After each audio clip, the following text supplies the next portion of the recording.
જય ધન્વંતરી મિત્રો. સ્વાસ્થ્યની ચર્ચાઓ કરતાં આપણે અધારણીય વેગોમાં આજે આંસુ એટલે બાષ્પનો વેગ રોકવા અને એનાથી થતી મુશ્કેલીઓ વિશે ચર્ચા કરીશું.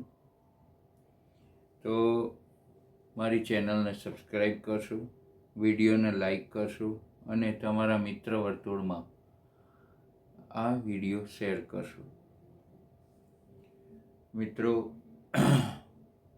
એ આંસू મેરી દિલ કી જુબાન હૈ, આવું આપણે ગીત સાંભળ્યું છે.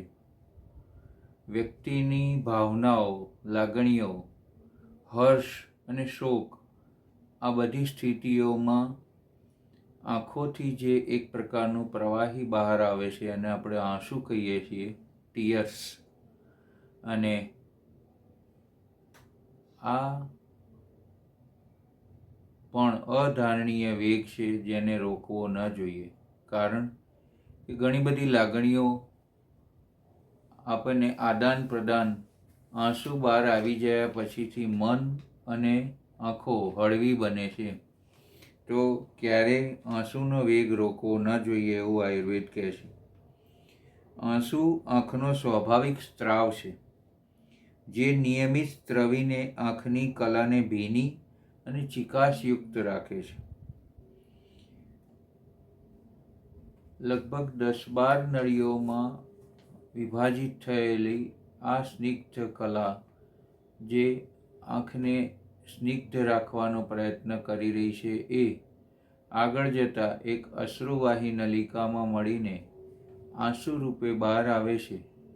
તો પ્રાકૃત કાર્ય આંખને સ્નિગ્ધ રાખવી, ડ્રાયનેસ ઘટાડવી અને દ્રષ્ટિશક્તિને જતન કરવું, આ બધું કામ આ સ્નિગ્ધતા કરતી હોય છે. પણ ક્યારેક માનસિક અને શારીરિક કારણોસર જ્યારે એ સ્ત્રવિત થઈ જાય છે અને બહાર આંસુ રૂપે બહાર આવે છે, ત્યારે કોઈ વ્યક્તિ એને જોયા પછી એને સાંત્વન આપવા પ્રયત્ન કરે છે.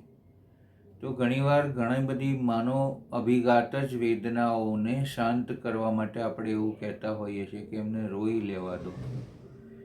ક્યારેક ઘેરો આઘાત લાગ્યો હોય, ક્યારેક વ્યક્તિ રડી ના શકતો હોય, ત્યારે ઘણી મુશ્કેલીઓ અનુભવે છે, ત્યારે સાંત્વન આપનારો વ્યક્તિ એના ખભા ઉપર એનું માથું રાખીને અથવા ખોળામાં માથું રાખીને હાથ ફેરવે છે કે તું રડી લે ભાઈ, રડી લે, જેથી કરીને તને મનો અભિઘાત જે કંઈ ભાર થયો છે, ભારેપણું થયું છે, એ હળવું થાય.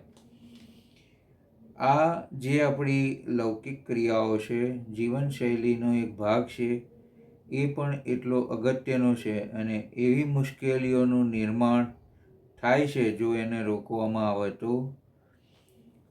સળેકમ થાય છે, શરદી થાય છે, નાક નીતરે જાય છે, ઘણીવાર આંખોની તકલીફો અને નેત્રરોગ પણ થઈ શકે છે. એને રોકવાથી હૃદયમાં વેદના થઈ શકે છે, ભોજન પરત્વે અરુચિ થાય છે, ક્યારેક આંખે અંધારા પણ આવી શકે છે અને ચક્કર પણ આવી શકે છે. તો મિત્રો, આંસુનો વેગ રોકવો ન જોઈએ. એ અધારણીય વેગ છે અને એને આવી જવા દેવું સારું પાસું છે. ક્યારેક કોઈકની હમદર્દી બનજો, ક્યારેક તમારા ખભે પણ એ માથું નાખીને પોતાની વ્યથાઓ, વેદનાઓ વ્યક્ત કરે તો એને સાંત્વન આપશો અને આંસુનો વેગને બહાર આવી જવા દઈએ, જેથી કરીને આપણું સ્વાસ્થ્ય સારું રહેશે. જય ધન્વંતરી.